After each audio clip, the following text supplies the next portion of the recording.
The measure is already popular in the political world, even with the candidates running to succeed Governor Gavin Newsom. Very simply put, the initiative intends to do two things: build more homes and lower down payment for middle-class Californians. New houses, only brand new houses, increased supply, affordability. Those are the two goals of the California Middle Class Homeownership and Family Home Construction Act of 2026, a bond initiative by former Assembly Speaker and Senate Majority Leader Bob Hertzberg. It would help any middle-class Californian, not just first-time home buyers who have been in California for at least 1 year and plan to live in the home, by lowering the down payment while incentivizing the building of new middle-class homes. There is a strong and appropriate interest among affordable housing communities. There's a whole group of people that believe in renters. I wanted a clean, pure help the middle class. The middle class, often known as the missing middle when it comes to housing, are unable to qualify for affordable housing programs, but also unable to buy homes at market rate.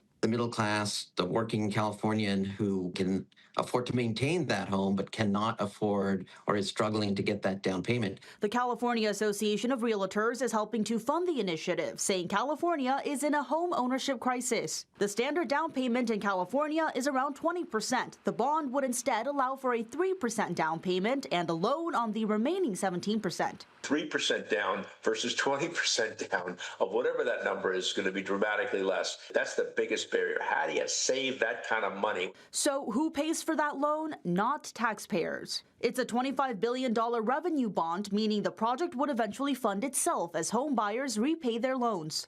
The state would first sell about $25 billion in bonds to the market and perhaps private investors to generate that loan fund. So the revenue bonds does depend on a robust bond market to buy that, and I think you'll have that in California. And with the requirement, this applies only to new housing. The hope is on supply and demand, that with more home buyers, a potential 150,000 homes could be built, including condominiums, factory or modular housing, even commercial buildings transformed into homes. If you can bring down the cost of housing construction, or if you can find an incentive like a bond, you can start to move more people into housing ownership. Hertzberg says his initiative has collected over 900,000 signatures of support. The measure needs just over 546,000 valid signatures to be on the November 2026 ballot in front of voters. Jenny Hutt, News 8.